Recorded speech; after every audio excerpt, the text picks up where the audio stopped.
As a single mom of 3 kids, I will not be dating men that have kids. So you want a +1 but comes with a +3? You guys are not to be taken seriously. Nobody wants you because your baby mama left you for a reason. But they supposed to take you serious with a whole daycare in the background. If you are not licking the fucking floor that I walk on, you are not going to be with me. Like, my standards are so much more higher now than before I had kids, which is fucking insane. So if you want to be with me, you're going to have to be a stepdad of 3 kids. I have 2 boys and a little girl. And my kids are fucking bad. Now that sounds like single for life standards. I know what comes with dating somebody with kids, and I don't fucking want it. I don't want none of the drama. I don't give a fuck about your baby mama. If you're gonna be a stepdad, you are gonna have to pay for some of my kids' things. Like, if you want to take that role of a stepfather, you have to pay for some of their things. There's just no way that you're just gonna be my partner and not a father figure for them, you know? Now, girl, just because somebody pay for something does not make them no father figure. And they came out your cooch. Your responsibility. A lot of you may ask yourself, what are you gonna bring to the table, Lindsay? What are you gonna... My fucking love and affection, bitch, and my fucking time. Like, that's what I'm gonna bring to the fucking table. You're gonna fucking be with me because you love me, not because you have to use me for your benefit. Like, I am traumatized, okay? So, you either love the fuck out of me and of my kids, or you're just not gonna fucking be with me at all. Good luck with that, because I don't think nobody is shopping on the clearance rack for a family. Well, we can clearly see why you're still single. Yes, I do have a child. And I don't care. I prefer to not date a man with kids. Like, dating a man with kids, guys, and especially after you've been a single mom, like, it's just something that you don't want to deal with. I do not date men with kids, so much so that the men that I had children with are even disqualified. 9 times out of 10, I would never date a guy with kids. And I have a kid. The baby dads are for the girls under 25 who are like naive and will believe everything he says and will watch his kids for him when it's his weekend. You know what I mean? Like, that's who the baby dads are for. The baby dads are not for the single moms. Single mom looking for a stepdad for my kids. Qualifications: must have a 6-figure salary. Must have a car that can fit all my kids comfortably, or willing to buy an SUV or a van. This is America, right? Fam? Has to be. Yeah. Single dad will not be qualified. So you won't accept someone that has a child, but you want someone to accept yours. What benefit do a man get from dating someone that has a child when he doesn't have his own? You're better off dating a man with a child because he would understand your situation. Coming from someone that has no kids, I'm selfish with my time, and I don't want to deal with any baby daddy drama. How do you think you deserve a man without kids when you yourself have them? These women are nuts. Insanity. And y'all are saying this with your chest. But I bet you still expect him to treat your child like it's his. So you know when you're 40 and your love life isn't great because at best your choice in men has been questionable, but you have a friend that's in a similar position, so you don't feel quite so bad about it. And then 6 months ago your relationship ends, but she meets somebody, which is great. You feel really happy for her because she deserves it. You also feel sad for the loss of your relationship, the fact that you're 40 and single, still with no children. And then a couple of months down the line you find out that your friend's new boyfriend is moving in. Then you find out that they're engaged, and now you find out that she's 8 weeks pregnant. And you so want to feel happy for her. But inside you feel so sad. Because even though you don't desperately want children, you know that at 40, you're running out of time. And soon you won't have a choice at all. They're not celebrating, they're choking back tears behind fake lashes and forced smiles. It's not their wedding, not their baby. It's the average girl they mocked.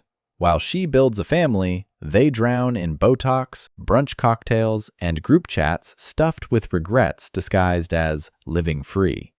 To get is women say, oh, well, a real man will step up and look after another man's child. But essentially what they're trying to do is shame you into fixing a problem that they've gone and created. Or they'll say, but I had a stepdad and my stepdad was the best influence. Those stepdads today are not like stepdads of old. Those men were rated. They were actually the man that stepped up. Now women come in sometimes with 1, 2 children and they look at it as a thing, I'm a single mother, and they think it's a badge. It's not a badge of honor. It's a very big disrespect to come to a man with a child from another man and then expect that man to pay for that child. Men, we don't, there's a saying like in the gamers, we don't finish another man's save game. Like there's not you don't come in and start playing another man's 2K or FIFA and be like, yo, no, you don't do that. Those aren't your coins. Right. And I was just breaking it down how men think.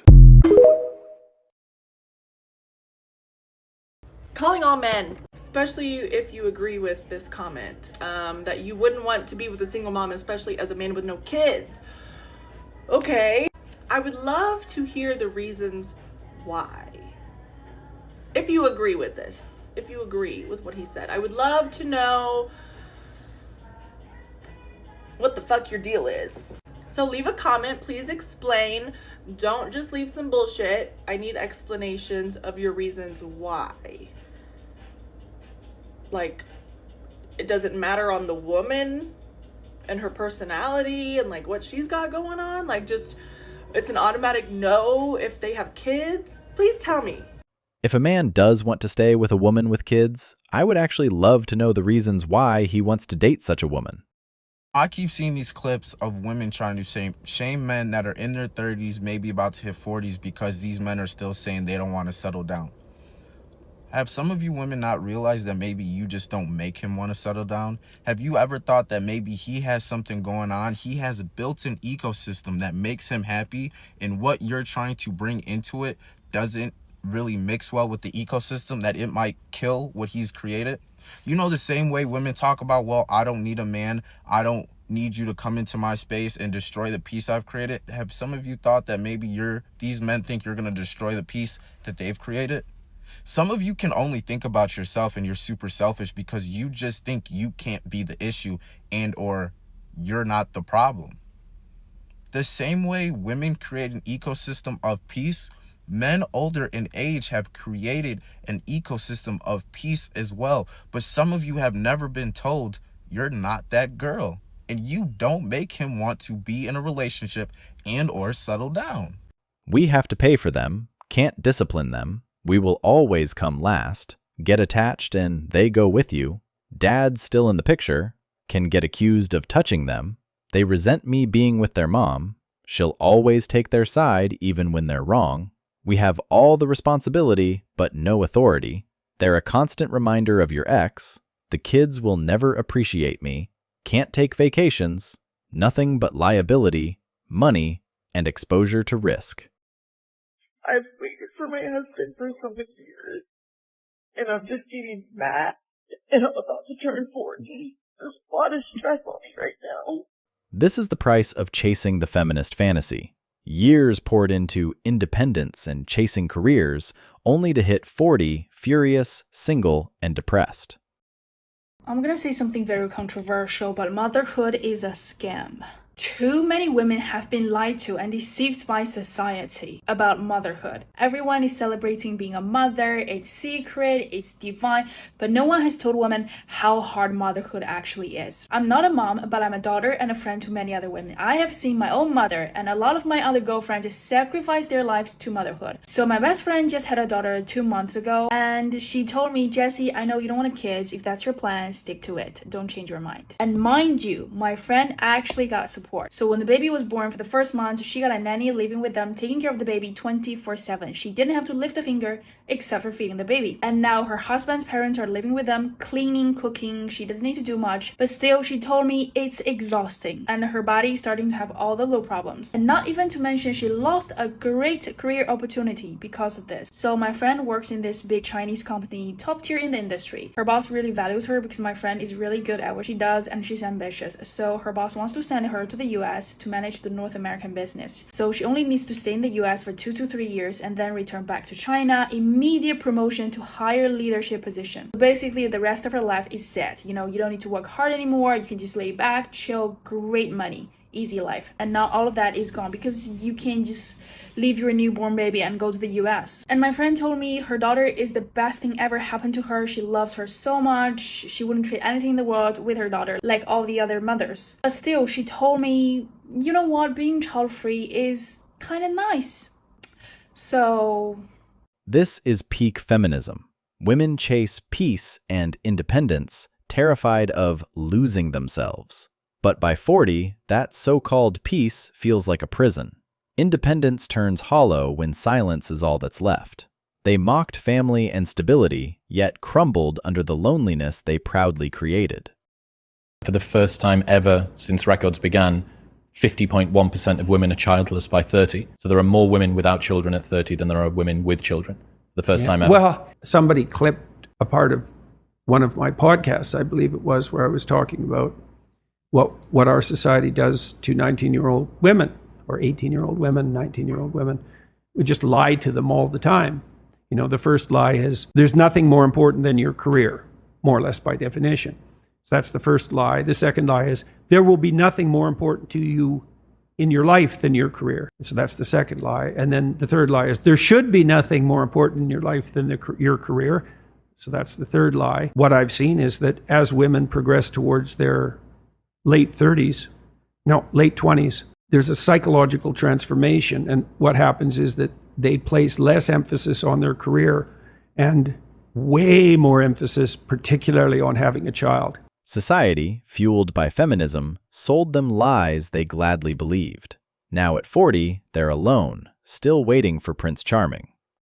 She gets up and she says, Patrick, this is very hard for me to say this. And let me tell you why it's very hard. I said, what's that? She says, ever since in high school, I wanted to prove to men that I can beat them. So when I graduated high school and college, I opened up my salon. We do very well. I've made millions of dollars. My people and my work that work at the salon, they do very well for themselves. I drive a nice car. I have a nice house. I have money. I have millions. I don't worry about any of that stuff. You know what decision I made last night? I said, what's that? She says, I want a husband. I no longer want to compete with men. I need them. And I'm like, what? She's saying this in front of 2,000 people with her sister sitting right next to her. Wow. And now she's getting emotional. How many 65-year-old women do we have to hear saying that I marched with the feminist movement and I bought into the fact that men are the enemy? I've never been married. I'm alone and I'm miserable and I wish I would have never bought into that philosophy. Women spend years proving they don't need men, flexing independence and chasing careers.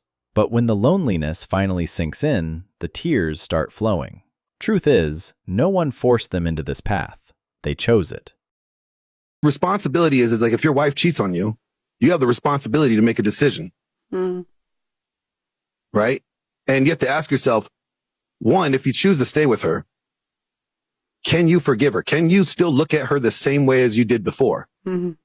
If you can't, and you know you can't, then staying in that relationship is probably going to do more damage in the long run to your children and to her. And if you have any amount of love for her, knowing that your heart is as hard as it is towards her, maybe you're doing better off just ending that relationship because of the affair. Right. Instead of trying to force it to work, instead of trying to force it to, to stick it out for the kids. Because if you want your children to see what two loving parents is, sometimes making that loving sacrifice is, knowing when to let it go, when there's something that egregious like infidelity, knowing that you're never going to be able to trust that person again. Now you're teaching your children to have these trust issues and to harbor this resentment towards their mother or their father. And I don't think that's probably the best thing that we should do. Right. A man who forgives a cheating woman is setting himself up for repeated betrayal. Trust, once shattered, never rebuilds the same. The painful reality? If she cheats and sticks around, chances are high she'll do it again. 70-80% of nurses are cheating on their spouse with doctors or something like that. Oh. And then I asked a nurse the same question. I said, why do so many nurses cheat? And she says, well, typically the nurses, they end up getting a job and they're making more than their spouse. Then they're next to a doctor or somebody who's a surgeon and they go out for a drink and they have conversations and they were like, well, what would my life be with this person? Because I go home to this person and their life sounds a little bit better than my life. Right. So they lack self-control, accountability, and moral values. Could be occupation, where a woman is surrounded by better status men, and you can see their faith crumble. Why do married women have affairs? We never feel a sense of responsibility to the commitment we made when we got married. I've talked about this before. As women, we have no sense of commitment, no sense of the vows that we are taking and that they actually mean something. We don't stop to think about the decision we are making and getting married and what that's going to ask of us. So we have no sense of commitment, and we never feel a sense of integrity or character to follow through with our vows. So we become incredibly self-centered, that we cannot consider anyone else. We can't consider our children, can't consider our husband. So we will have an affair because we feel entitled to give us what we think will make us happy and fill those feelings of emptiness. And we only think of, in that self-centeredness, we only think of what we need, and that our needs are the only thing that matter. This is exactly why so many marriages crumble. Selfish desires overpower responsibility, and vows become meaningless words. Without respect, love turns transactional and toxic. Countless women deny intimacy to their husbands for years, yet freely give it to random chads without hesitation. Thanks for watching, brothers. Remember, stay focused, stay free, and keep walking your own path. If you found value in this video, drop a like, share your thoughts below, and don't forget to subscribe for more content on self-mastery and independence. Until next time, walk tall, stay true.